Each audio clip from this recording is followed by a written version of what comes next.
something is missing. It's certainly missing from the workplace, but also from the wider modern world. It's the primary reason I went into coaching in the first place, so I'm hoping that this is going to strike a chord with many of you. But although we know something is missing, we struggle to articulate what that something is. Sometimes we get close to it by lamenting the lack of a work-life balance, or the poor state of mental health, or even an epidemic of stress. But that's not quite what I mean here. In fact, I believe these things are just symptoms of a much deeper problem that we've yet to quantify. We're all aware of climate crisis and how temperature rises and the depletion of species reflects something that's gone very wrong in our relationship with nature, our external world. I think we're also facing an inner climate crisis. The epidemic of stress and poor mental health suggests that something has gone very wrong in our relationship with ourselves. We are fundamentally out of step with our own humanity, with who we are supposed to be, not just as a species, but as individuals. Here's how it shows up in my work as a coach. I regularly listen to very senior leaders who may look successful on the outside, but are feeling burnt out and lacking motivation within. Recently, I've met many young people at the very beginning of their careers who are already expressing a sense of hopelessness. They simply don't feel connected to the world of work. It feels empty. They feel disenchanted. Two very different ends of the career life cycle. One common experience. Something is missing. A kind of spark, difficult to define, but impossible to ignore. So let's start there, because I suspect that at some point you've all felt that spark. For those of you graduating, maybe that same spark led you to begin your journey as a coach. What is that spark that calls or prompts some of us into coaching and urges others into business, the arts, science, sports, or any number of vocations? A spark that, when it's properly kindled, ignites a fire inside us and makes us feel alive, but when we lose it, leads to a sense of flatness. I haven't yet found a satisfactory name for it, because what I'm talking about is not just a sense of purpose or finding your why. That implies something much more intellectual. What I'm alluding to is more a renewable energy source that you can tap into on the inside. So I've made up a term of my own, your UCW, unique contribution to the world. There is a wonderful quotation from the choreographer Martha Graham, who revolutionised modern ballet in the 20th century, and I think it perfectly encapsulates this. She says this: there is a vitality, a life force, an energy, a quickening that is translated through you into action. And because there is only one of you in all of time, this expression is unique. And if you block it, it will never exist through any other medium and be lost. The world will not have it. It is not your business to determine how good it is, nor to compare it with other expressions. It is your business to keep it yours, clearly and directly, to keep the channel open. You see, your UCW isn't what you are, it's who you are as a friend, a neighbour, a colleague, a citizen, a family member. How you impact on the people around you in your own unique way, in all you do. And when you connect with your UCW, you feel that sense of vibrancy and energy and joy, that sense of fully being yourself. The spark erupts into a roaring, warming fire. But your unique contribution to the world is also very relevant to your professional life and the work you do. Think of it this way. Just as each successful business has a USP, a unique selling point, you each have a calling to offer something through your work that aligns with your UCW, something that both differentiates you and gives you an inherent edge over everyone else. And the more you are in tune with your UCW, the more you can align your work with it. And the more you can experience a sense of re-enchantment, like a spring bubbling up from inside you and flowing out into everything you do. It's exciting and infectious. So how do you find your UCW? Well, the paradox is, while it's unique to you, your UCW is not your invention. It's your gift, given to you when you're born, and you can only fully discover your UCW or who you truly are by letting go of who you think you are. In many ways, it's about less rather than more. Like Michelangelo carving David out of a single block of marble, you chisel away everything that is not essentially you, revealing rather than constructing your true self. And it's not a one and done event with a beginning, a middle and an end. It's more of an ongoing inquiry, a lifelong quest in which you keep on discovering where your unique contribution is needed and take pleasure in continuing to contribute whenever and wherever you can. How do you know when you've finished making your UCW? In the words of Richard Bach, here is the test to find whether your mission on earth is finished. If you're alive, it isn't. So I may have coined the term, but I haven't invented the UCW. It's already there, like your personality or the colour of your eyes. So what does the idea of a UCW have to do with coaching?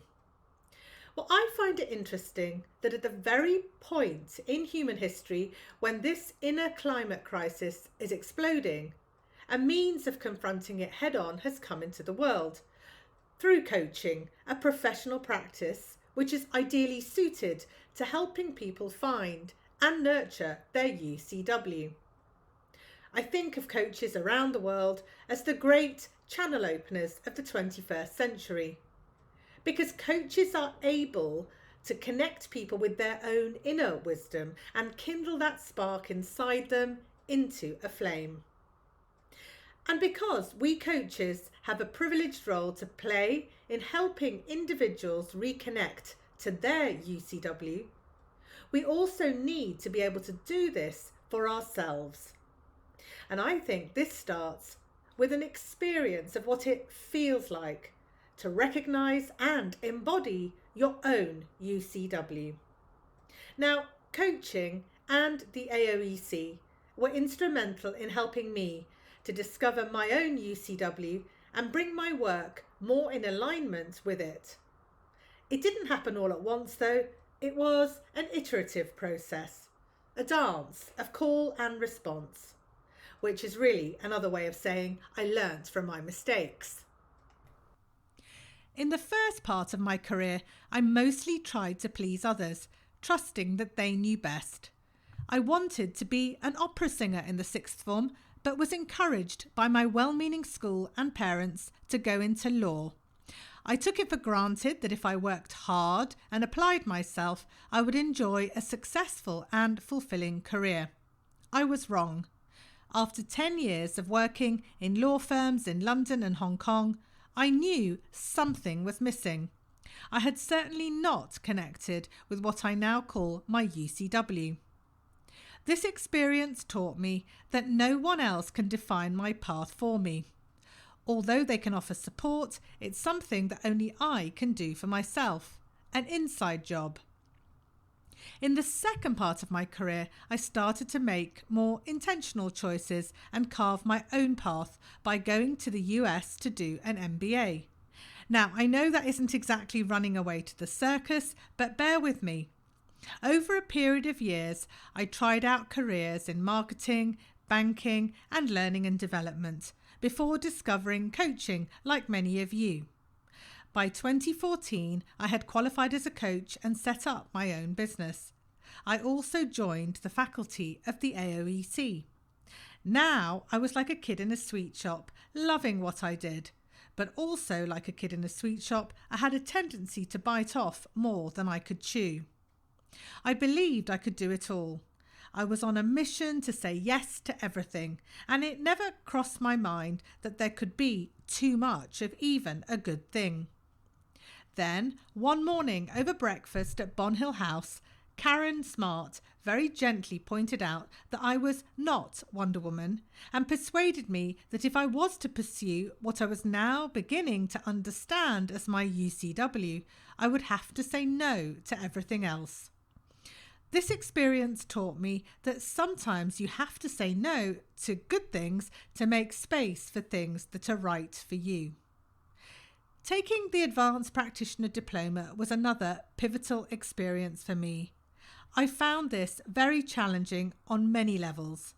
I realised that I'm not here just to pursue personal projects that interest me, but also to respond to the needs of the world that are calling me. And it became clearer that for me, what I needed to do at that time was to focus 100% on building the Career Intelligence Academy and give up everything else. The more I did that, the more I experienced that spark, that flame I've talked about. Like a game of hide and seek, I felt warmer the closer I got and colder the further I strayed. And I began to experience my UCW as an inner GPS guiding me forward. This experience taught me that the more I am able to connect to my own UCW, the more the right path for me unfolds naturally, and I no longer need to push the river.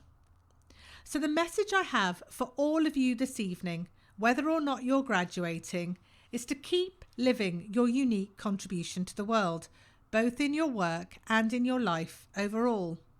Keep asking yourself the question, what is my unique contribution to the world? And then pay attention to the answers that bubble up for you wherever they are. Now, this is not easy to do, and so I've created 21 questions to get you started, and I've recorded my responses to them in a free guided program in a way that I hope will provoke you to reflect more deeply for yourself. And for those of you who are interested, you'll find one of these cards in your goodie bags, and there's a link below this video. It has everything you need to begin exploring your own UCW in more depth. It can also be used as a framework of questions for coaching your clients. So I'd like to offer you 3 tips as you start to connect more consciously to your UCW. Firstly, don't compare. Your UCW is unique to you. You will all have very different stories in coaching and beyond. So it's not meaningful to benchmark yourself against anyone else, however inspiring they may be. Learn to be guided by your own UCW. I expect most of you already have a powerful intuition about what that is, so keep the channel open. And bear in mind, this need not be anything huge, like changing jobs or finding a new career path. It may simply be taking 10 minutes in the morning to tune in to what you actually want to offer that day, or who you want to reach out to, or how you want to express yourself, and the 2 or 3 small things you'll commit to doing, which will bring that spark into your day. Secondly, learn to recognize the UCW in others. You might not feel the warmth of someone else's flame, but you can often see it in their eyes and hear it in their voice when they talk about it. I remember when I was on the faculty teaching the practitioner diploma, being moved to see the passion with which John Gray led on the AOEC's company-wide campaign to end modern slavery in the workplace. When you see something like that in your colleagues or clients, you know they're going in the right direction for them in a way which is also making a difference beyond just them. Thirdly, and finally, pay attention to the outer world. Your UCW may not always come from within. Sometimes it may come in the form of a call from someone in the outside world.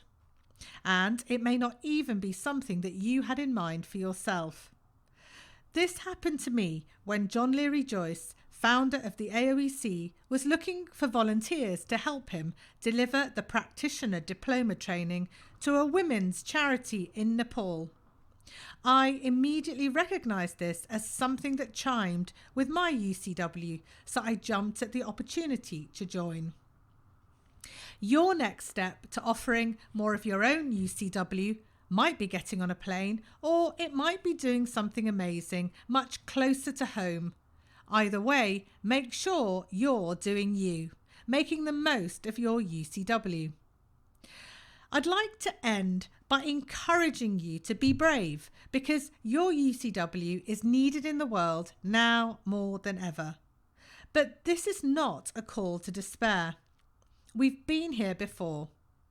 I began my MBA in the US on the very day of 9/11, an event that ushered in another period of global uncertainty and existential angst. Someone who really spoke to that moment was the Jungian analyst Clarissa Pinkola Estes. Some of you may know her as the author of Women Who Run with the Wolves. She wrote an essay called We Were Made for These Times, and she said this: "When a great ship is in harbour and moored, it is safe, there can be no doubt. But that is not what great ships are built for." Well, it's not what you were built for either. I started by saying something is missing from the world. That something is not a UCW. We all have one after all. Nor is it the idea of the UCW. Many people intuit that it exists without giving it a name. So here's a radical suggestion. What if what's missing from the world is you? What if you were built to traverse oceans, literal or metaphorical, to make connections, exchange ideas, and serve others in 100 different ways? The more people that can do this for themselves, the greater the chance we have together of addressing the very real challenges facing our world today. And so it's time to break out the champagne and celebrate the uniqueness of each one of you. Good luck and bon voyage.